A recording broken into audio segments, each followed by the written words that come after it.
بسم الله الرحمن الرحیم۔ سعودی عرب کے بادشاہ شاہ سلمان نے اپنے ایک خطاب میں مملکت کے آنے والے چیلنجز کی نشاندہی کی۔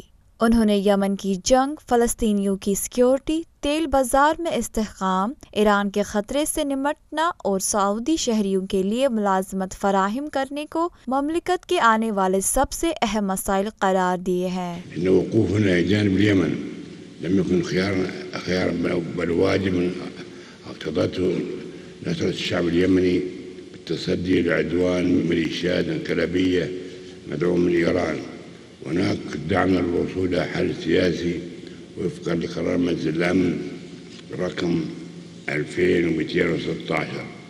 سعودی صحافی جمال خاشقجی کی 2 اکتوبر کو ہوئے قتل کے بعد سعودی بادشاہ کا یہ خطاب کافی اہمیت کی نظر سے دیکھا جا رہا تھا۔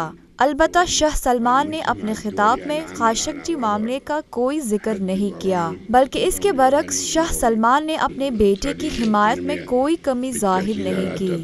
انہوں نے شہزادہ محمد بن سلمان سے سعودی نوجوانوں کے لیے ملازمت کے مواقع بنانے کی تلقین کی۔ اس خطاب کے دوران ملک کے اہم وزراء کے علاوہ سینئر حکام، عسکری حکام اور علماء دین بھی شامل تھے۔ اس اجلاس میں محمد بن سلمان بھی موجود تھے، جو سعودی مفتی اعظم عبدالعزیز بن عبداللہ کے ساتھ بیٹھے تھے۔